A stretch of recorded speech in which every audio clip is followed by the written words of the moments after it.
Maraming salamat po sa pagtangkilik ng ating video. Hinihikayat ko po kayong mag-like and subscribe para ma-update kayo sa susunod na nakabanata. Tara at umpisahan na natin. Ligtas sila Gerald at Mila ng walang pagdurusa. Tungkol naman kay Nigel, dinala siya at ibinigay sa mga otoridad. Sa baba ng gusali, dinala na nila Quinton at Howard ang lahat ng kasama nila sa eksenang ito. Lalo silang nagulat nang makita nila ang naglahad sa harap nila. Ang tanging nagawa lang nila ay tumayo pa rin sa kinatatayuan nila. Ito ba ang kapangyarihan ni Mark Crawford? 20 dozen na mga helicopter. Zack, ano ang ibig mong sabihin doon? Huling paglilingkod mo para sa akin. Ganap na natigilan si Gerald sa huling sinabi ni Zack. Gusto niyang malaman ang higit patungkol sa kanyang sariling pamilya pero tila parang nagpaalam na sa kanya si Zack. Mark Crawford. Ang makina na ito ay isang espesyal na instrumento bilang suporta na ginagamit para suportahan ang pamilya. Nag-aalala ako tungkol sa iyo ngayon at iyon ang dahilan kung bakit ko ginamit ang mga espesyal na resources. Kahit na ang lahat ng mga helicopter ay malayo kay Nigel, hanggat may sinusubukan siyang gawin, siya ay napapasuko agad. Ang pangkat ng mga miyembro ng koponan na ito ay nag-suggest at nakapag-isip ng hindi kukulangin sa 10 mga solusyon para sa iyong sitwasyon. Ngunit dahil na-activate ko ang mga espesyal na resources, nangangahulugan din ito na naging seryoso akong nagpabaya sa'yo. Kaya, mapipilitan akong ibigay ang aking resignasyon. Naiinis na sinabi ni Zack. Gayunpaman, walang mga palatandaan ng panghihinayang sa kanyang mukha. Labis na sumama ang pakiramdam ni Gerald tungkol sa buong sitwasyong ito. Kung tutuusin, nagsimula ang lahat ng ito dahil sa kanya. Tama ang sinabi ng ate niya sa umpisa. Kung siya ay tatapak sa isang tao, kailangan niyang tapakan ang tao hanggang sa puntong hindi na siya makatayo muli. Hindi niya ito naintindihan sa oras na iyon. Gayunpaman, ang pangyayaring ito ang pinakamahusay na patunay nito. Hindi niya tuluyang nalutas ang bagay na ginawa ni Nigel. Matapos malaman ni Nigel ang tungkol sa kanyang pagkakakilanlan, nagsimula siyang gumanti laban sa kanya sa pamagitan ng di makatuwiran kilos. Bagaman ang bagay na kinasasangkutan ni Nigel ay nalutas na ngayon, nakaramdam pa rin siya ng kaunting trauma nang isipin niya ito. Kung hindi siya na-delay ng ilang oras, si Mila ay magdudusa ng isang inosenteng kamatayan dahil sa kanya. Hindi mahalaga kung ano ito, nadamay pa rin si Zack sa bagay na ito at napilitan siyang mag-resign. Zack, okay lang, kakausapin ko ang aking kapatid tungkol dito. Sagot ni Gerald. Nagkataon na nagsasalita siya, biglang nakatanggap ng tawag sa cellphone si Gerald mula sa kanyang kapatid na si Jessica. Brother, kumusta ka? Siguro sobra kang nabigla. Ang nababahala na tinig ni Jessica ang narinig sa kabilang dulo. Ate, paano mo nalaman ang tungkol sa bagay na ito kaagad? Anong kalokohan ang sinasabi mo? Tumawag ka para sa espesyal na suporta, kaya paano ko maaring hindi malaman ang tungkol dito? Dapat kang maging mas maingat at mag-ingat kapag humaharap ka sa iyong mga gawain sa hinaharap. Naintindihan ko na. Nga pala, sis, pwede bang payagan mo si Zack na manatili sa kanyang trabaho? Kung sa bagay, sinusubukan lang niya akong iligtas. Tanong agad ni Gerald. Impossible. Hindi niya natapos ang gawaing binigay ko sa kanya. Ayon sa mga patakaran ng pamilya natin, kailangan niyang mag-resign sa tungkulin at umalis kaagad. May responsibilidad siyang isabka, kahit na ibigay niya ang kanyang buhay para magawa ito. Sumagot si Jessica sa isang galit na tono. Si Zack, na nakatayo sa tabi, ay naririnig ang usapan nila Gerald. Habang siya ay sobrang nagpapasalamat kay Gerald, hindi siya galit na marinig ang mga salita ni Jessica at naging magalang pa rin sa kanya. Oo, lahat ng mayroon siya ngayon ay binigay sa kanya ng pamilyang Crawford. Bukod pa dito, ang pamilya Crawford din ang nagligtas ng kanyang buhay noon at dinala siya sa kinatatayuan niya ngayon. Kahit pa ganoon, hindi niya buong nagampanan ang responsibilidad na protektahan ang batang lord ng pamilyang Crawford. Hindi niya tuluyang natanggal ang lahat ng mga potensyal na peligro. Ito ay isang seryosong paglabag sa responsibilidad sa bahagi ni Zack. Aba, kahit na hindi ko na kailangan si Zack, kung nais mong kunin siya, magagawa mong direkta siyang magtrabaho para sa iyo kung ganon. Ang mga tungkulin ng pamilya ay hindi nakasaad na hindi mo maaring i-hire muli ang isang tao. Tila naunawaan ni Jessica ang pagkakasala na naramdaman ng kanyang nakababatang kapatid dahil mawawalan ng trabaho si Zack dahil sa kanya. Sa makatuwid, nakaisip siya kaagad ng solusyon para sa kanya. Talaga. Natutuwa si Gerald nang marinig ito. Oo, pero ang premise ay kailangan mong magpatakbo ng iyong sariling negosyo. Kung hindi man, hindi siya makakabalik para magtrabaho para sa pamilyang Crawford. Matapos mong mag-set up ng iyong sariling kumpanya, may hiling mo kay Zack na manatili at magtrabaho para sa'yo o tutulungan kanya kung gusto mo. Okay yan. Sa wakas ay nalutas ni Gerald ang pakiramdam ng pagsisisi sa kanyang sarili at pagkakasala na barado sa kanyang loob. Kasabay nito, labis na nagpapasalamat si Zack kay Gerald. Mark Crawford. Marami siyang gustong sabihin, ngunit 2 salita lamang ang lumabas. Gayunpaman, sinadya ito ni Zack mula sa kaibuturan ng kanyang puso. Talagang hindi ito kailangang gawin ni Mark Crawford. Hindi ito kinakailangan, ngunit si Mark Crawford ay talagang handang tumulong para sa isang tulad niya. Mula ngayon, si Gerald ay ang boss ni Zack. Habang si Zack ay sumunod sa likod ni Gerald, sinimulan niyang sabihin sa kanya ang tungkol sa ilang mga bagay sa kanyang pamilya. Gerald, may ilang mga taong nakikiusyoso sa baba. Nahuli na namin sila. Ano ang dapat nating gawin ngayon? Isang lalaking nakasuot ng itim ang lumapit. Sige. Pumunta tayo doon at tingnan. Tumango si Gerald. Sa baba? Pakawalan niyo kami? Classmate kami ni Gerald. Hindi mo kami pwedeng patayin. Umiiyak si Nathaniel habang sumisigaw ng malakas. Ang senaryo ngayon lamang ay masyadong komplikado at siya ay talagang takot na papatayin sila ng grupo ng mga tao na ito. Tama? Alam mo bang halos naging boyfriend ko si Gerald? Bakit mo ako tinatrato ng ganito? Sigaw din ni Quinn. Nang makita nila ang pangkat ng mga respetadong tao na nasa paligid ni Gerald kanina sa tuktok ng gusali, gulat na gulat sila. Si Quinton at Howard ay natahimik buong panahon na nandoon sila habang ang kanilang mga muka ay maputla sa takot. Pakawalan mo sila. Sambit ni Gerald habang naglalakad pababa. Narinig mo siya. Sinabi niya sa'yo na pakawalan mo kami? Sigaw ni Quinn. Si Gerald ay talagang si Mark Crawford mula sa Mayberry Commercial Street. Siya ang Mark Crawford na nagmamay-ari ng buong Mayberry Commercial Street. Siya ay sobrang kamangha-mangha. Ang nakakagulat na pagbunyag ng pangyayaring ito ay sobrang nakakagulat. Malapit nang maabot ni Quinn ang kanyang maksimum na limitasyon. Gerald. Matagal ko nang alam na iba ka kumpara sa kanila. Nagkamali ako noon. Matagal ko nang gustong makuha ang iyong atensyon at iyon ang dahilan kung bakit kita inaasar dati. Sa katunayan, ginagawa ko lang ito dahil gusto kita pero hindi mo man lang ako nagustuhan. Patuloy na pinipilit ni Quinn na i-flatter si Gerald habang sumusugod ito sa harapan niya. Nararamdaman ni Gerald na gumagapang sa buong katawan niya nang marinig niya ang mga sinabi nito. Ski! Masyadong cringy ang paliwanag na ito, tama. Noon pa man ay minamaliit at kinukutya niya si Gerald dahil gusto niyang makuha ang atensyon nito. Mark Crawford. Sina Quinton, Howard at kasama ang kanilang mga bagong girlfriend ay biglang naging magalang kay Gerald. Hanggang kailan sila magiging marespeto sa kanya? Aabot ito sa punto na ang anumang hihilingin sa kanila ni Gerald na gawin, handa nilang gawin ito ng buo. Maaari niyang gawin at sabihin ayon sa gusto niya, tulad ng mga big shot sa mga movies. Ngunit sa pagkakataong iyon, may mga masasamang saloobin ang dumaan sa isip ni Gerald. Kung tutuusin, ang puso ni Gerald ay hindi kailanman isang domineering na tao. Mark Crawford, ano ang plano mong gawin sa kanila? Pwede mong sabihin ang mga kinakailangang hakbang kung kinakailangan. Sinabihan siya ni Zack mula sa isang tabi. Kung tutuusin, ang pagkakakilanlan ni Gerald ay nakalantad na sa ilang mga taong ito. Hindi. Mark Crawford. Hindi, ang ibig kong sabihin Gerald, ikaw pa rin ang kalunos-lunos na mahirap na si Gerald.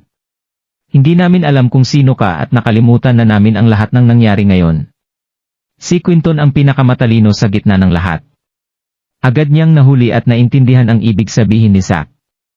Nagmamadali siyang nagsalita habang nakaluhod sa harapan ni Gerald na may malakas na kabog sa kanyang puso. Oh? Hindi namin alam na ikaw si Mark Crawford. Mabilis din na napatalon sina Howard at Nathaniel. Mas makabubuti kung makakalimutan mo lang ang lahat ng nangyari dito ngayon. Kung hindi man, sigurado na mas magiging magulo ang buhay niyo sa susunod, maikling sinabi ni Gerald, bago siya tumalikod at umalis. Ang mga taong ito ay kumikilos na sa ganitong paraan, kaya't hindi maaring patayin silang lahat ni Gerald dahil lamang sa nakompromiso ang kanyang pagkatao. Napagdaanan nila ang nakakatakot na karanasan na ito nang walang anumang mga kapahamakan. Si Zack ay nakikipag-usap din kay Gerald tungkol sa ilang mga bagay sa kanyang pamilya ng pribado. Binigyan lamang niya si Gerald ng general outline ngunit nalaman ni Gerald na ang Crawford family ay isang napakayaman at makapangyarihang pamilya na naipasa sa daang-daang taon. Mayroon din silang hindi mabilang na mga assets sa industriya na pag-aari nila. Nagresulta ito sa pamilyang Crawford na mayroong maraming mga patakaran at hakbang sa pagmamana ng pamilya, at ang mga pag-aari nito ay mas mahirap pa. Halimbawa, ang unang pagsubok ay noong si Gerald ay kailangang mabuhay sa kahirapan ng higit sa 10 taon. Kailangang harapin ni Gerald ang mas komplikadong mga pagsubok sa malapit na hinaharap at hinihimok ni Zack si Gerald na maging ganap na handa psychologically para sa mga hamong ito. Pinauwi ulit ni Gerald si Mila sa bahay bago magmaneho pabalik sa paaralan. Pinahinto niya ang sasakyan niya hindi gaanong kalayuan sa gate ng school. Maraming magagandang batang babae ang nakatingin sa kanya. Ang ilan sa kanila ay nagsisigawan pa ng malakas. Nasanay na si Gerald sa lahat ng ito. Sa totoo lang, naramdaman ni Gerald na siya ay isang scumbag sa oras na ito. Oo, talagang mayaman siya ngayon ngunit ang pagpapakitang gilas sa harap ng lahat ng tulad nito ay pinaramdam sa kanya na hindi siya komportable. Sa madaling salita, kahit gaano pa man ang binago ni Gerald, hindi niya mabago ang kanyang low-key at down-to-earth karakter na pagkatao. Gayunpaman, hindi ito pwedeng mangyari kung kailangan niyang imaneho ang marangyang kotse na ito para pumunta sa kahit saan sa hinaharap. Para bang bibilin niya ang kanyang sarili ng bahay sa Mayberry City. Sa ganitong paraan, maipark niya ang kanyang kotse sa bahay at magiging mas madali para sa kanya, hindi alintana kung gusto niyang magsimula ng kanyang sariling kumpanya o gumawa ng iba pa sa hinaharap. Pinakamahalaga sa lahat, makakapasok siya sa klase, magpapahinga at mabubuhay ng isang normal na buhay sa campus tulad ng nais niya, araw-araw. Hindi mapigilan ni Gerald na isipin ang lahat ng ito habang nakaupo siya sa driver's seat. Biglang isang piraso ng balita ang sumabog sa group chat ng klase. Nakakagulat na balita. Tignan mo to. Ito ay nakakagulat. Image. Isang mag-aaral mula sa kanilang klase ang nagpost ng lahat ng mga larawan na nakuha niya sa loob ng group chat. Halos 12 ng larawan ang naipost sa group chat. Ang mga larawang ito ay naging sanhi ng isang malaking sensasyon sa group chat. Pita! Peke ba ang mga larawang ito? Hindi ito magiging totoo. Mukha itong isang American blockbuster. Oo? Maraming mga helicopter. Walang ibang makakatalo dito. Hindi ba ito ang hindi natapos na gusali sa Southside? Bakit maraming mga helicopter ang lumilipad sa paligid at pumapalibot sa buong gusali? Nagkaroon ng mainit na talakayan ito sa group chat. Hindi ko alam ang sitwasyon pero sa oras na iyon, ang ilan sa amin ay naghahanda na lumabas para sa magpiknik. Nagkataon na nasa eksena kami sa oras na ito. Hindi may papaliwanag ng litrato sa isang tingin ang nangyari noon. Dapat ay pumunta na kayo sa eksena para makita ito para sa inyong sarili. Sobrang nakakagulat ang nangyari. 666. Hindi ba kayo kumuha ng video? Hindi kami naglakas loob na kumuha ng video dahil maraming mga tao doon sa oras na iyon. Natatakot akong mapansin. Kaya umalis na lang ako kaagad pagkatapos kumuha ng ilang litrato. Naku, nakakahiya naman. Patuloy na tinatalakay ng lahat ang bagay na ito. Ang counselor nila na si Cassandra, na hindi nagsabi ng anuman, ay hindi mapigilan na ipahayag, ang mga larawang ito ay totoo. Maraming mga tao ang nakunan ng litrato ang mga helikopter na ito na nagmamadali sa south side ng city kanina. Pero wala pang isang oras, lahat ng litrato na napost sa internet ay nawala na. Hindi ito mga commercial na helicopter pero tila parang ito ay mga private helicopter. Ang ilan sa aking mga kaibigan sa social media ay nagsabi na ang mga helikopter na ito ay pupunta doon para kunin ang isang mayamang batang lord. Pita! Ang grupo ay nagpatuloy ng kanilang mga mainit na haka-haka. Sino itong batang master? Siya ay dapat na napakayaman at makapangyarihan. Hindi mapigilan ni Gerald na mapangisi habang tiningnan niya ang mga larawang ito nang nakaupo siya sa kanyang kotse. Ang mga helikopter na ito ay nandoon lahat para iligtas siya. Ano ang magiging reaksyon ng grupo ng mga tao kung ilantad niya ang balitang ito sa kanila? Habang iniisip niya ito, hindi niya maiwasang makaramdam ng kaunting guilty pleasure. Hahaha! Sandaling iyon, sumabad si Cassandra. Hari, itigil ang pag-arte na parang ng tanga. Ang live broadcast ni Felicity para sa Popular Star Competition sa parehong lungsod ay magsisimula na sa 1 oras. Lahat kayo ay mga kamag-aral, kaya dapat niyong subukang suportahan siya sa mamaya. Kahit hindi niyo kayang lahat na susuportahan siya, dapat rin kayong mag-login para matingnan ang kanyang live broadcast. Tingnan mo lang si Felicity. Kumikita na siya ng higit sa $1,500 sa isang buwan bago pa man siya magtapos sa pag-aaral. Dahil magkakaroon ng Popular Star Competition mamaya, pupunta na rin ako at manonood ng live na broadcast ni Felicity. Okay, counselor. Walang problema. Siguradong makakarating siya sa tuktok. Sunod-sunod nagsalita ang mga estudyante. Salamat sa inyong lahat. Kisses. Kung mapapanalunan natin ang award sa pagiging popular sa oras na ito, sigurado na ililibre ko ang lahat na kumain. Mahal ko kayong lahat. Nagpadala si Felicity ng isang voice note direkta sa group chat. Ang isang pangkat ng mga jerks ay umungol sa buong lugar. Ang kanyang boses ay masyadong malambot at matamis. Lihim ding inilagay ni Gerald ang kanyang cellphone sa tenga para pakinggan ang malinaw sa boses ni Felicity. Sa pagkakataong iyon, sumikat sa kanyang isipan ang patas at pinong muka ni Felicity. Napakaganda niya. Bagaman si Felicity ay palaging labis na masama kay Gerald, kasinungalingan kung sasabihin na si Gerald ay walang nararamdaman para sa isang magandang dalaga.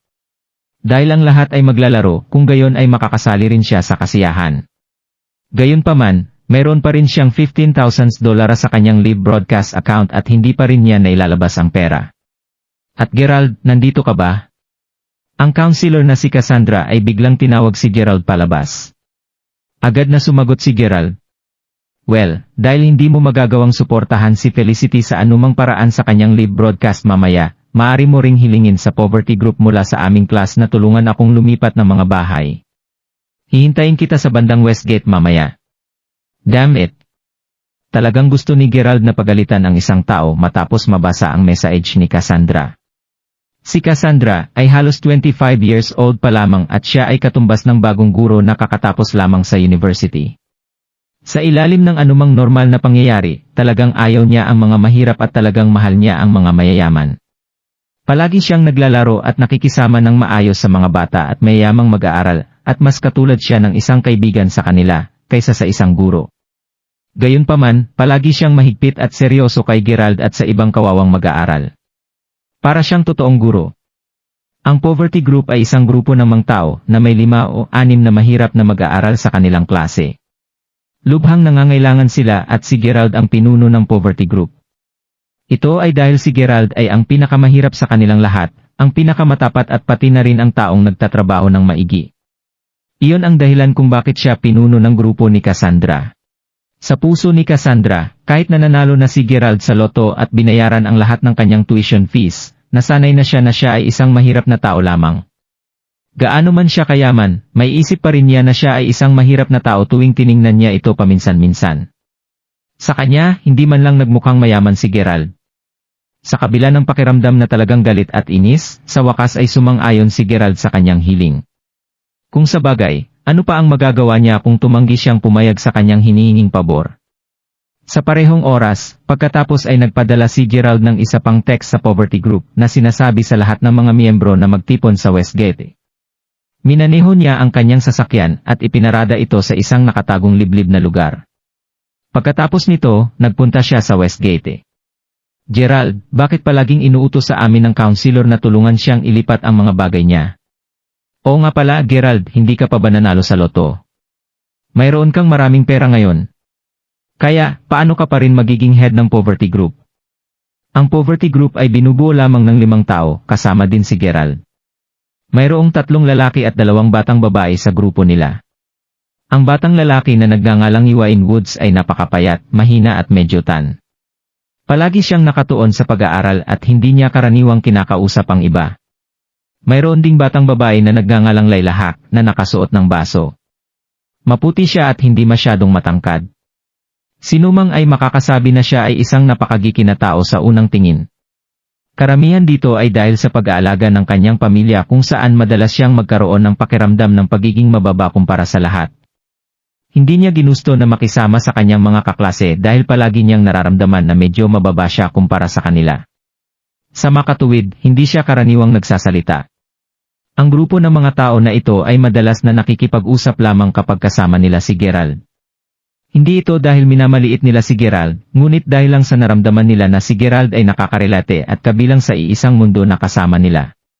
Naramdaman ni Gerald ang kawalang kasiyahan ni Iwain at ang paghimok ni Layla na kapwa sanhi ng katotohanang naghirap sila ng kawalan ng katarungan at ang kanilang kumpiyansa sa sarili ay seryosong nasaktan sa group chat ng klase. Sa kasamaang palad, walang masabing masama si Gerald tungkol dito at kung tutuusin, medyo nagalit din siya tungkol sa bagay na ito. Tila parang siya ay kailangang maghanap ng isang pagkakataon para turuan ang kanyang counselor na si Cassandra ng isang matinding leksyon. Nandito lahat, di ba? Layla, pumunta kayo ni Laura sa bagong bahay ng teacher para linisin ang basahan at hugasan muna ang tela. Gerald, samahan mo si Iwain at ang iba pa. 3 kayong makakatulong sa mga manggagawa para ilipat ang mga gamit sa bahay para sa akin. Makinig sa mga bili ng mga manggagawa bago ka gumawa ng anumang bagay. Mag-ingat at huwag sirain ang alinman sa aking mga furniture. Matapos magsalita ni Cassandra, lumingon siya habang naghahanda na para umalis. Bigla siyang nakatanggap ng tawag sa telepono. Mukha talaga siyang naiinis nang sagutin niya ang tawag. Mera Jensons, ano ang ibig mong sabihin? Sinabi ko na sayo ng maraming beses na hindi ako ang nag-report sayo sa head ng department. Hanapin mo ang sinumang gusto mong hanapin. Bakit mo kailangang bitch ka talaga? Mas mabuting bantayan mo ang bibig mo. Ang iyong buong pamilya ay mga shrew. Nakikipag-sex ako sa asawa mo. Tuluyan na nawala ang pagkakalmado ni Cassandra pagkatapos ng ilang hindi pagkakasundo sa tawagan. Sinimulan niyang pagalitan ang tao sa kabilang linya ng tawag. Hindi mapigilan ni Gerald na makinig sa usapan nila. Ang taong nagngangalang Mera ay kasama sa university 1 taon bago si Cassandra. Isa rin siya sa mga counselor para sa isa sa mga class sa kanilang department. Ang katotohanan ay maaari lamang magkaroon ng isang alpha na gumagawa ng pareho nilang pagtatalo sa bawat isa palagi. Karagdagan pa doon, si Mera ay nag-asawa kamakailan ng isang napakamayamang lalaki. Dahil doon, tila mas bumaba sa kanya si Cassandra sa iba't ibang mga aspeto. Sabi pa noon na madalas silang mag-away tungkol sa halos lahat. Marahil ay naramdaman ni Cassandra na parabang hindi sapat na magmura lang. Pagkatapos ay binigyan niya si Gerald ang isang malamig na titig at kumalas, ano ang tinitignan mo? Umalis ka sa aking paningin at magtrabaho. Pagkababa ng tawag ay tumalikod na siya at umalis agad. Galit na galit si Gerald na gusto talaga niyang hilahin ang palda nito, bago niya ito idikit sa lupa, makipagtalik sa kanya ng 50 times. Gayunpaman, wala siyang ibang nagawa kundi ang magtrabaho sa ngayon. Maraming mga gamit at 1 oras na ang lumipas nang matapos nilang ilipat ang mga kagamitan. Ang group chat nila sa kabilang banda ay sumasabog din. Hoy mga baby! Ang live broadcast ni Felicity ay nagsisimula na ngayon. Bilisan mo at sumali ngayon hanggang 10 o'clock ngayong gabi. Kung pwede ba akong maging isang bagong popular star sa city na ito, o hindi ay nakasalalay sa lahat ng suporta nyo. Nagpadala ng message si Felicity sa lahat ng nasa group chat. Ang bawat isa sa group chat at live na broadcast ng Felicity ay nagsimula ring mag-focus ng maigi. Halos tapos na si Gerald sa kanyang trabaho dito. Nakita niya si Cassandra na nakaupo sa gilid ng kanyang kama habang nagsisimulang mag-swipe sa kanyang cellphone. Hiniga niya ang kanyang sarili sa sofa bago siya pumasok sa broadcast ng buhay ni Felicity, matapos imbitahan ni Felicity ang lahat. Sa isang saglit, maraming mga kamag-aral ang nagsimulang magtipon sa kanyang live broadcast room na sinamahan ng kanyang 2 hanggang 3,000 fanbase na naipon niya sa panahong ito. Nagsimula siyang mag-type sa public screen. Matapos mag-sign sa Live Guild ng broadcast sa buong panahong ito, talagang natuto at tumalino si Felicity sa mga karanasan niya sa live broadcast. Napakahusay na niya sa pakikipag-usap, sa pananatili ng isang conversation at pagpapakita rin ng kanyang mga talento sa kanyang live broadcast. Babes, pwede mo ba akong padalhan ng isang alon ng mga regalo? More kisses. Bibigyan ko ang lahat ng aking mga baby ng isang malaking halik. Kakantahin ko ang isang kanta, Meow, Meow, Meow para sa lahat ng aking mga baby ngayon. Mga tagahanga, oh, oh, oh. Ang ganda talaga ng Felicity. Gusto kong marinig ang boses ni Felicity. Ordinary Man. Jersey. Inaasahan kong ang 2 lokal na mga tikoon ay papasok sa live para suportahan ako sa lalong madaling panahon. Sasali ako sa kompetisyon. Kakailanganin ko ang iyong tulong sa lalo ngayon din. Bilisan mo kumanta. Matamis nang ngumiti si Felicity bago niya buksan ang mga special na effects. Agad siyang naging isang maliit na kuting dahil sa mga special na effects. Let's learn to mew together, mew, mew, mew, mew, mew, being coquettish with you in your arms, oh let's mew, mew, mew, mew, mew. Nagpadala sa'yo si Jersey ng isang rocket. Nagpadala sa'yo si Jersey ng isang rocket. Nagpadala sa'yo si Jersey ng isang rocket. Habang kumakanta si Felicity, nagmamadali na nagpadala si Jersey ng maraming regalo sa live broadcast ni Felicity. Mayroon ding mga tuloy-tuloy na pakikipag-usap sa live broadcast room. Napakasigla nito. Nanonood din si Gerald ng live na broadcast sa oras na ito at orihinal na binalak niyang bigyan siya ng ilang mga regalo. Gayunpaman, ang estilo ng pagganap ni Felicity sa oras na ito ay talagang ibang-iba kumpara sa kanyang iba pang mga live na broadcast dati. Sa ngayon, higit siyang nakatuon sa pagkakaroon ng pera at wala ring layunin sa kanyang live broadcast. Hindi na ito parang isang tunay na live na broadcast. Kung bibigyan siya ni Gerald ng regalo ngayon, mararamdaman niya na parang siya ay niloloko. Kailangan pa niyang maghintay ng kaunti pa. Si Gerald ay tumingin sa paligid ng kwarto sa oras na ito. Si Cassandra ay nakatingin din sa live broadcast ng seryoso. Si Layla at ang iba pa ay nagtipon-tipon din habang pinapanood ang live broadcast ng magkasama na parang naiinggit sila. Kung tutuusin, ang walang kabuluhan ay isang tukso na hindi lahat ng mga dalaga ay maaring labanan at ito ang nagpapaliwanag ng kanilang pagselos. Para naman kay Gerald, naramdaman niya na ang live broadcast room ni Felicity ay naging sobrang boring. Pagkatapos ay iniwan niya ang live broadcast room at nagpa siyang pumunta sa isa pang live broadcast room ng babae. Hindi inaasahan, napunta siya sa isang live broadcast na pag-aari ng isang taong nagngangalang Kwerasan. Ang babaeng anchor na ito ay nagkaroon ng popularity sa tulong ng kanyang halos 10,000 mga tagahanga. Sa katunayan, siya ay talagang maganda. Hindi nakapagtataka kung bakit marami siyang mga tagahanga na sumusuporta sa kanya. Maraming mga puna sa live na broadcast room ng Kwera sa oras na ito. Nakaharap siya sa kamera habang naglalagay ng makup sa kanyang muka at hindi masyadong nakikipag-usap o nakikipag-ugnay sa alinman sa kanyang mga tagahanga. Halos 10,000 tao ang simpleng nanonood ng isinuot ni Kwera sa kanyang makup. Kailan ka mag-perform at ipapakita sa amin ang iyong talento? Nag-type sa public screen si Gerald.